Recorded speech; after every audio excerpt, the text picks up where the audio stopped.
Today we're making homemade gyoza, Japanese pan-fried dumplings. They're crispy on the bottom, juicy inside, and packed with flavor. Gyoza is a popular dish in Japan, often served at home or in ramen shops. And once you learn how to make them, you'll want to cook them again and again. Let's start by preparing the cabbage. First, slice it into thin strips. This is called shredding. Then turn the strips and chop them finely in the other direction. Cutting the cabbage into small pieces like this makes it easier to wrap, and it helps prevent the gyoza wrappers from tearing.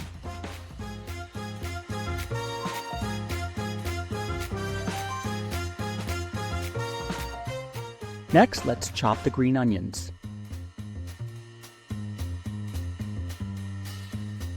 Just like the cabbage, make sure to cut them into small pieces.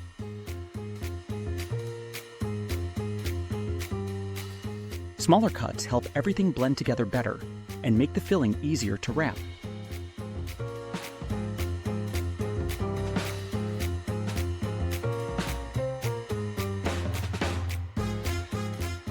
Now let's salt the chopped cabbage. This process helps draw out excess moisture through osmosis, reducing any bitterness and making the cabbage absorb flavors better. Cabbage is made up of about 90% water, so salting helps prevent your gyoza from turning soggy and keeps the flavor sharp and delicious. Now let's mix the meat. Add about 3.5 ounces or 100 grams each of ground chicken and ground pork into a mixing bowl. Place the bowl over ice or something cold underneath, like a freezer pack, to keep the meat chilled. Meat begins to cook at around 59 degrees, 15 C.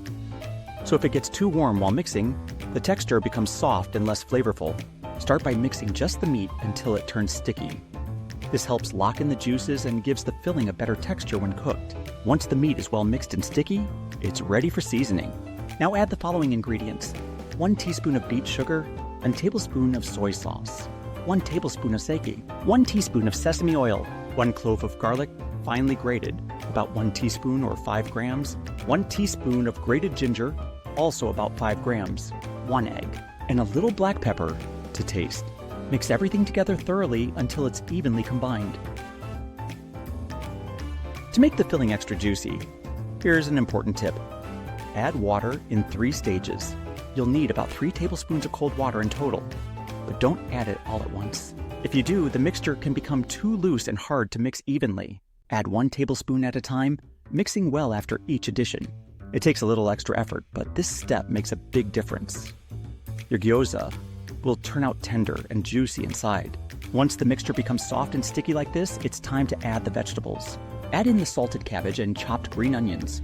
Gently fold everything together. Don't overmix, or the vegetables will get crushed and release too much water. Just a light mix is enough to combine everything evenly. Once mixed, cover the bowl with plastic wrap and let it rest in the refrigerator for about 30 minutes. This helps the flavors blend together and makes the filling even tastier. After 30 minutes, it's time to wrap the gyoza. Scoop a spoonful of filling and place it in the center of a gyoza wrapper. Dip your finger in water and moisten the edge of the wrapper. Fold it over and seal it tightly. The most important thing is to make sure the dumpling is sealed well. Otherwise, it might open during cooking. If pleating is too difficult, don't worry. You can skip the folds. The flavor will be just as delicious. This recipe makes about 35 dumplings.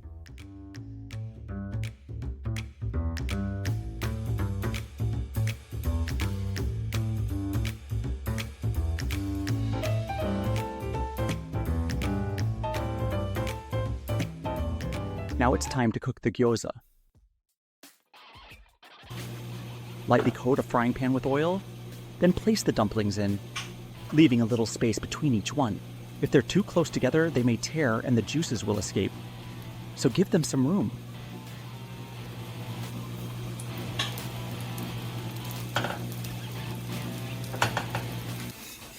Next, pour in hot water, enough to cover the dumplings halfway up.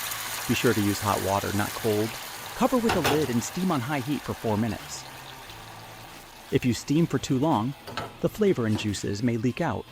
So after 4 minutes, carefully drain the remaining water. Touch the tops of the dumplings. If the wrapper feels firm, they're cooked through.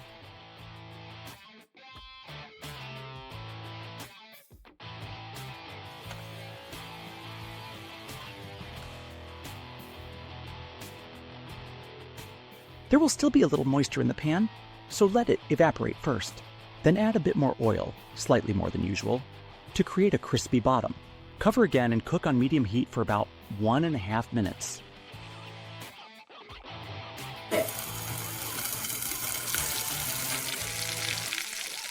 You'll hear the sound change. That's your cue to remove the lid and finish browning the bottoms.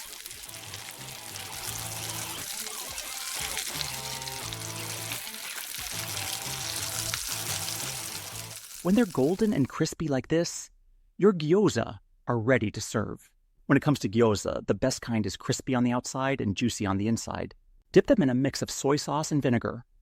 And if you enjoy a cold beer, it's the perfect match. So what did you think? Might take a little effort, but the result is absolutely worth it. Here on Simple Shoku, I'll continue sharing Japanese dishes that everyone loves, made simple for your home kitchen. If you enjoyed this video, please like and subscribe, and I'll see you in the next one.